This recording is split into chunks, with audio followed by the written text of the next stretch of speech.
Hello বন্ধুরা, কেমন আছো তোমরা সবাই? আশা করছি খুব ভালো আছো। অনুপর্ণা লাইফস্টাইলে তোমাদের অনেক স্বাগত, অনেক ভালোবাসা। তো আজকে আমরা চলে যাচ্ছি হায়দ্রাবাদে। আমার হাজব্যান্ডের যেহেতু মানে কাজকর্ম সেখানেই, যার কারণে আমাদের চলে যেতে হচ্ছে। আর আমার বাবুদেরকে নিয়ে আমরা চলে যাচ্ছি। আমার মা বাবার খুব মন খারাপ, আমার মা বাবার খুব কষ্ট হচ্ছিল, দুদিন ধরে খুব কান্নাকাটি করছিল আমরা চলে যাব বলে। কিন্তু কিছু করার নেই, যেতে তো আমাদেরকে হবেই। আর দেখো, বাবা যাচ্ছে আমাদের সাথে, মানে আমাদেরকে এয়ারপোর্টে ছাড়তে। আর আমাদের গাড়ি করেই আমরা এয়ারপোর্ট পর্যন্ত এসেছি। তোমার দাদাভাই চালিয়ে নিয়ে এসেছিলো গাড়ি, তারপরে যাওয়ার সময় ড্রাইভার নিয়ে চলে গেছে বাবাকে নিয়ে। তো আমরা প্রথমে মানে যেই সিনগুলো থাকে আর কি, কান্নাকাটি সম্ভব ছিল না আমার দ্বারা ভিডিও করা, যার কারণে আমি করতে পারিনি। আর রাস্তায় বেরিয়ে পড়তে আমরা এয়ারপোর্টের কাছে এসেই আমি ভিডিও করেছি। আমারও খুব মনটা খারাপ ছিল। আমরা এয়ারপোর্টে চলে এসেছি। তো আমাদের বাবুদের ফার্স্ট ফ্লাইট জার্নি, মানে এর আগে ওরা ট্রেনে চড়ে আমরা পুরী বেড়াতে গেছিলাম, কিন্তু এই প্রথমবার আমরা বাবুদের নিয়ে ফ্লাইটে হায়দ্রাবাদে যাচ্ছি। জানি না আমাদের মানে ফ্লাইটের ভেতরে গিয়ে কি করবে। আমার খুব টেনশন হচ্ছিল যে ওরা ঠিকঠাকভাবে যেতে পারবে কি পারবে না, মানে কান্নাকাটি করবে কি না। আমার তো ভীষণ ভয় লাগছিল। তো ওর বাবা বলছিল না কিচ্ছু হবে না, ওরা কিচ্ছু করবে না। কিন্তু যতই হোক, ওপরে ফ্লাইট যখন ওঠে তখন আমাদেরই কষ্ট হয়। আর ওরা তো মানে শিশু, আমাদের তো কষ্ট হলে আমরা বলতে পারি, কিন্তু ওরা তো বলতে পারে না, যার কারণে খুবই মানে আমার টেনশন হচ্ছিল।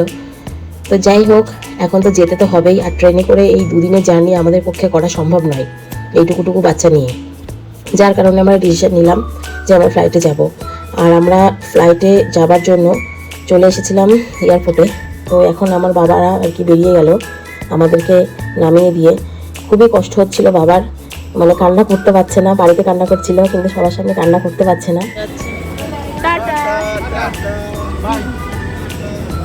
যাও যাও, মন খারাপ করো না, যাও।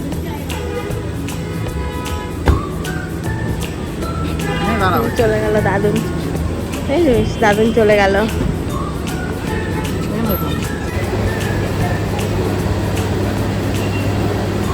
আগে আমরা দুজন চেকিং করতাম, হ্যাঁ এখন 4 জন।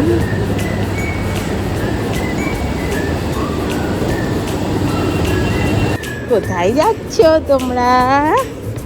সবাই তোমাদেরকে দেখছে, কত আদর করছে।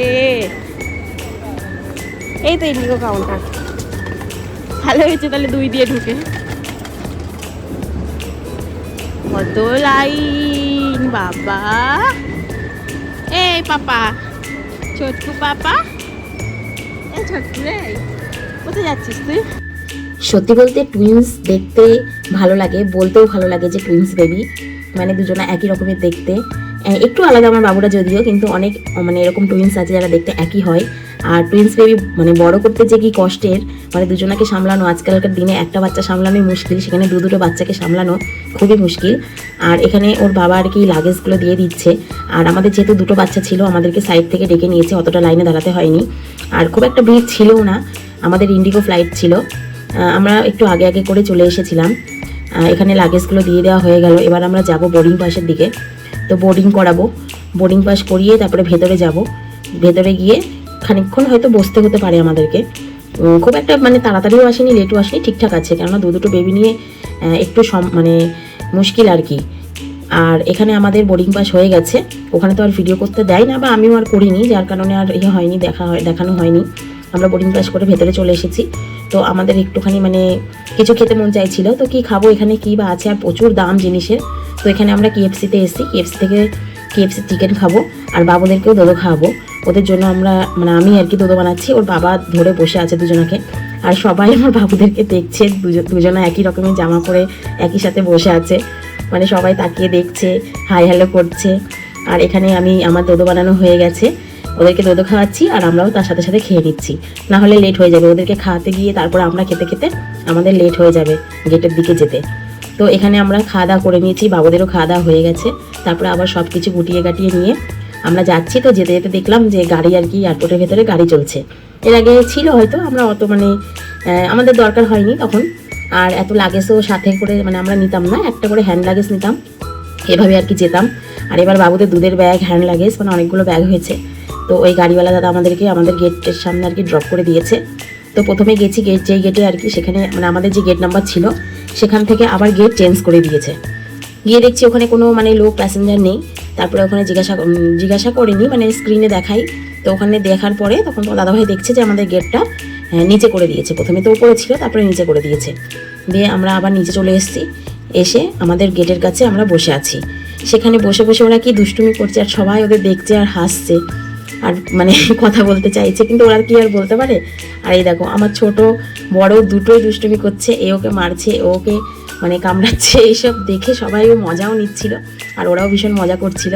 কিন্তু আমার টেনশন ওই একটা জায়গাতেই, জানি না ওরা ফ্লাইটের ভেতরে কি করবে, কান্নাকাটি করবে না করবে না, বুঝতে পারছিলাম না। এইটা একটা প্রচুর টেনশন হচ্ছিল। তো যাই হোক, অনেক টেনশন পার করে আস্তে আস্তে আমাদের ফ্লাইটের টাইম এগিয়ে আসছে। আমাদের এবার মানে রেডি হতে হবে। তার আগে আমি বাবুদের দুধ বানিয়ে নিয়েছিলাম, যদি ফ্লাইটের মধ্যে কান্নাকাটি করে দুধ মুখে দিয়ে মানে ঘুম পাড়িয়ে দেবো। আর ওদেরকে আমরা ঘুম পাড়াইনি, যে ফ্লাইটের মধ্যেই ঘুম পাড়াবো, যার কারণে আর ঘুম পাড়াইনি। দেখো বলতে বলতে আমরা ঢুকে পড়েছি, মানে ফ্লাইটের কাছে চলে এসেছি। তো এখন আমরা যাব হলো ওপরে, কিন্তু অনেক লাইন আর ফ্লাইটের সামনে অনেকটা জ্যাম হয়ে গেছে, যার কারণে আমরা সবার লাস্টে যাবো। কারণ বাবুদেরকে নিয়ে এভাবে দাঁড়িয়ে, আমার হাতে লাগেজ আর ওর বাবা দুজনাকে কোলে করে নিয়ে যাচ্ছে, আর আমার কাছে আছে বাবুদের দুধের ব্যাগ প্লাস হ্যান্ড লাগেজ, যার কারণে আমি ওদেরকে নিতে পারছিলাম না। আর ওর বাবা এভাবে দুজনাকে নিয়ে দাঁড়িয়ে দাঁড়িয়ে আর কি আছে, সেই জন্য আমরা ভাবছি একটু খোলামেলা বাইরেটা দাঁড়াই, আর বাবুরাও চারিদিকে দেখছে ঘুরে ঘুরে। তারপরে আমরা সবার লাস্টে ওপরে যাব, যখন ওপরটা একটু খালি হয়ে যাবে, সবাই সিটে বসে পড়বে, তখন আমরা যাব। তবুও মানে আমরা এসছি লাস্টের দিকে, তাও সামনেটা একটু জ্যাম মতো ছিল। তো জানি না, আমার তো খুব টেনশন হচ্ছে ওরা কী করবে, যেহেতু ওদের এবার মানে ফার্স্ট ফ্লাইট।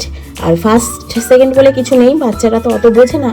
এবার ওরা মানে যতদিন বুঝবে ততদিন মানে ওরা চুপই থাকবে, আর যতদিন বুঝতে পারবে না, এর পরের বারও যদি আমরা ফ্লাইটে জার্নি করি, যদি না বুঝতে পারে তো একই রকম হয়তো কান্নাকাটি করবে, কী করবে। আর দেখো আমার ছোটো ছেলের বড় ছেলে দুজনেরই ঘুম চলে এসেছে। আমি এই জন্যে আগে থেকে দুধ বানিয়ে নিয়েছিলাম যে ফ্লাইটে বসেই খাইয়ে দেবো। এবার আমরা ঢুকছি আস্তে আস্তে ফ্লাইটের মধ্যে আর কি, একটু একটু করে এগিয়ে যাচ্ছি। যত সামনের দিকে এগোচ্ছি তত আমার টেনশনটা বেড়ে যাচ্ছে যে এরা কি করবে। মানে এর আগে এত আমার টেনশন হয়নি কোনো দিন। আমরা বহুতবার ফ্লাইট জার্নি করেছি, মানে বেশিরভাগই আমরা ফ্লাইটে আসা করি, তো যার কারণে আমাদের তো অত সমস্যা নেই। কিন্তু এদের নিয়ে যে কী করব সেটা বুঝতে পারছিলাম না, আর এরাই বা যে কী করবে আমিও ঠিক বুঝতে পারছিলাম না। তো যাই হোক, দেখা যাক এরা কি করে ফ্লাইটের ভেতরে যাওয়ার পরে। হবে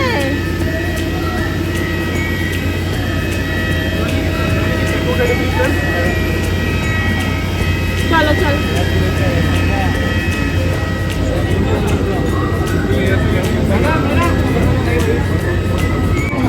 ঘুমিয়ে পড়লো, ঘুমিয়ে পড়ো, 2 ঘন্টা ঘুমিয়ে থাকবে।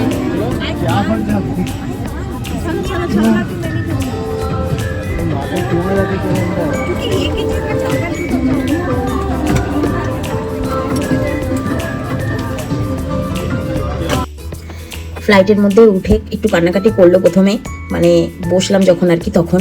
তারপরে তাড়াতাড়ি করে বের করলাম দুধের বোতল বের করে দুজনের মুখে দিয়ে দিলাম, তারপরে চুপ হয়ে গেল। আর এখানে আমি আর তোমার দাদাভাইকে একসাথে বসতে দেয়নি, প্রথমে ওরা সিট আলাদা করে দিয়েছিল।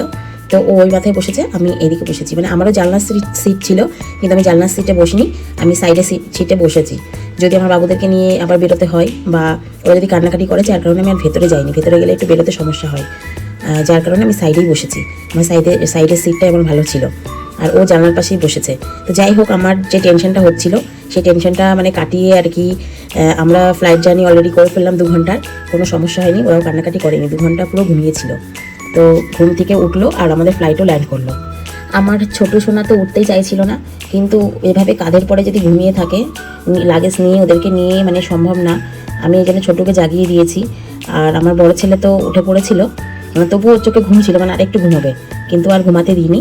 আমরা হলো দুজনাকেই জাগিয়ে নিয়েছি।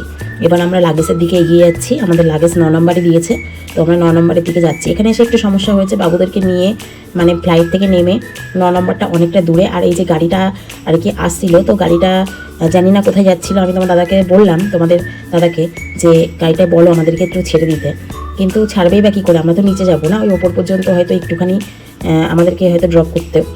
যাই হোক, অনেক কষ্ট করার পরে আমরা চলে এসেছি আমাদের লাগেজের কাছে 9 নম্বরে। নিচে এসেছি, আসার পরে আবার একটুখানি গাড়ি করে 9 নম্বরে আমাদের নামিয়ে দিয়েছে। মানে নিচ থেকে এক থেকে আর কি 9-এ আসতে একটু মানে লং, তো যার কারণে ওদেরকে নিয়ে আর পাচ্ছিলাম না। ওখানে গাড়ি দাঁড়িয়েছিল, ওনাকে বললাম, তো উনি একটু নামিয়ে দিল। আর এখানে আমি গেছিলাম দুধ বানাতে আর কি, মানে দুধের বোতল ধুয়ে আবার দুধ বানাবো, যেহেতু 2 ঘন্টা 2.5 ঘন্টা হয়ে গেছে আমার বাবুরা খেয়েছে। এসে দেখছি একটা এয়ার হোস্টেস, মানে এয়ার হোস্টেস নয়, মানে এদের আর কি ইন্ডিকোর আর কি কাজ করে দিদিভাইটা। তো এখানে এসে আমার বাবুদের সাথে খেলা করছে, দেখেছে যে আমি নেই, ওর বাবা একা একা দুজনকে নিয়ে দাঁড়িয়ে আছে। তো দিদিভাইটা এসে ওদের সাথে গল্প করছিল, ওদেরকে আদর করছিল। তো অনেক গল্প করেছে, আদর করেছে, ওদেরকে নিয়ে অনেকক্ষণ মানে ছিল। আমি ওয়াশরুম গেলাম, ওয়াশরুম থেকে আসলাম, তারপরে দুধ বানালাম, মানে ততক্ষণ। তারপর লাস্টে আমাদেরকে বাই করে তারপরে দিদিভাইটা ওখান থেকে গেছে। আর এখানে দেখো আমার ভাই আমাদেরকে নিতে চলে এসেছিল, ওকে বলেছিলাম আসতে, তো এসছে এয়ারপোর্টে আর কি নিতে আমাদেরকে। তো মামাইকে দেখে মানে কি আনন্দ, সত্যি একটা রক্তের গন্ধ থাকে, মানে একটা মায়ের গায়ের আর মায়ের ভাইয়ের গায়ের গন্ধ, মানে ওদের কাছে একই লেগেছে।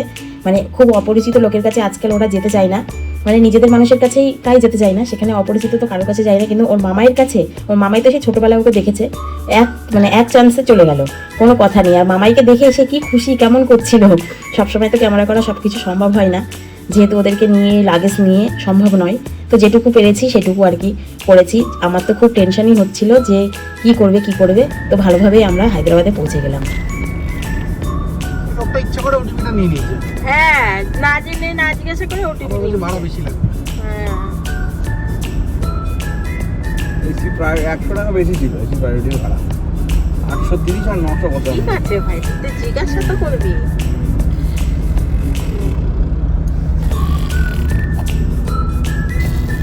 কি হচ্ছে এইসব? হ্যাঁ, কি হচ্ছে?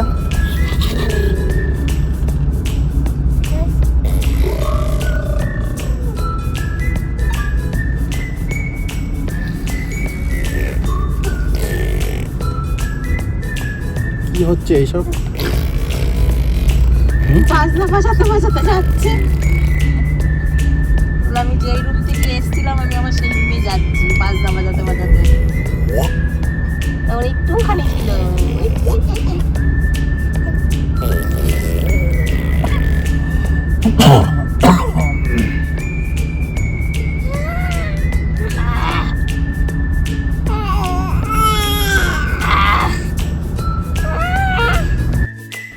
দেখো বাবুগুলো কীরকম বদমাইশি করতে করতে আসছে, মুখ বাজাচ্ছে বু বু করে, মানে আনন্দ করছে আর কি। মানে ওদের দেশে ওরা ফিরে এসছে, এখান থেকেই তো গেছিলো ওরা। আমি তো এখানে টেস্ট করেছিলাম না, বাড়িতে যাওয়ার পরে টেস্ট করেছি, তারপরে দেখেছি পজিটিভ। তারপরে ওর বাবার আমাকে এখানে আনেনি, ভাগ্যিস আমি এখানে টেস্ট করিনি, না হলে ওর বাবা হয়তো আমাকে এখানেই রেখে দিত পুরো প্রেগনেন্সিটা। আর এখানে থাকলে মানে এক ঘরের মধ্যে বন্দি আমার খুব খারাপ লাগতো। তো যাই হোক, বাড়িতে যাওয়ার পরে মানে পজিটিভ এসছে, তারপরে আর আনিনি। বাড়িতে মা ছিল, বাবা ছিল, সবাই ছিল, খুব ভালোভাবে আমার প্রেগনেন্সি জার্নিটাও গেছে। তো আমরা ফাইনালি চলে এসেছি আমাদের রুমের কাছে। তো রুমের কাছে আসার পরে রুমের নিচে গাড়িটা দাঁড় করিয়েছিল।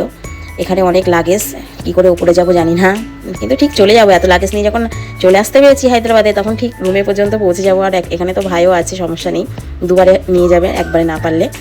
তো ওখানে পেমেন্ট দিয়ে দিল ড্রাইভারকে, দেওয়ার পরে এবার আমরা আস্তে আস্তে রুমের দিকে যাচ্ছি। তো তোমরা যারা আমার চ্যানেলটিকে এখনও সাবস্ক্রাইব করোনি, তারা আমার চ্যানেলটিকে সাবস্ক্রাইব করে দিও। আর আমি কিন্তু কথা বলতে অতটা পারদর্শী না, একটু ভুলভ্রান্তি কিছু বললে একটু মানিয়ে নিও। আমি চেষ্টা করছি তোমাদেরকে একটু একটু করে ব্লগ দেওয়ার, আর নিজেও গুছিয়ে কথা বলার। ফাইনালি আমরা ঘরে চলে এসেছি, রুমে চলে এসেছি।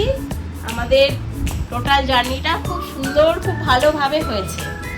আর আমার বাবুদের এসেই চেঞ্জ করিয়ে দিয়েছি, আমি নিজেও চেঞ্জ করে নিয়েছি। এখন এই যে এরাও একটু মানে শান্তি, এদেরও ভালো লাগে না, এরা কোলে থাকতে চায় না, একটু খোলামেলা ঘুরতে চায়, বেড়াতে চায়, তাই একটু খুলে দিয়েছি জামা কাপড় ওদেরও। বাবু, এ বাবা, কেমন লাগলো ফ্লাইটে চড়ে? তোমাদের ফার্স্ট ফ্লাইট জার্নি হলো? হ্যাঁ, এর আগে ট্রেন জার্নি হয়েছিল, এখন ফার্স্ট ফ্লাইট জার্নি হলো। কেমন লাগলো পাপা ফ্লাইটে জার্নি করে? কেমন লাগলো? তো সবাই ভালো থেকো, সুস্থ থেকো। আবার একটা নতুন ব্লগের সাথে তোমাদের সাথে দেখা হচ্ছে। তো আজকের মতো টাটা, বাই বাই করে দাও সবাইকে টাটা করে দাও। টাটা টাটা টাটা টাটা সবাইকে টাটা।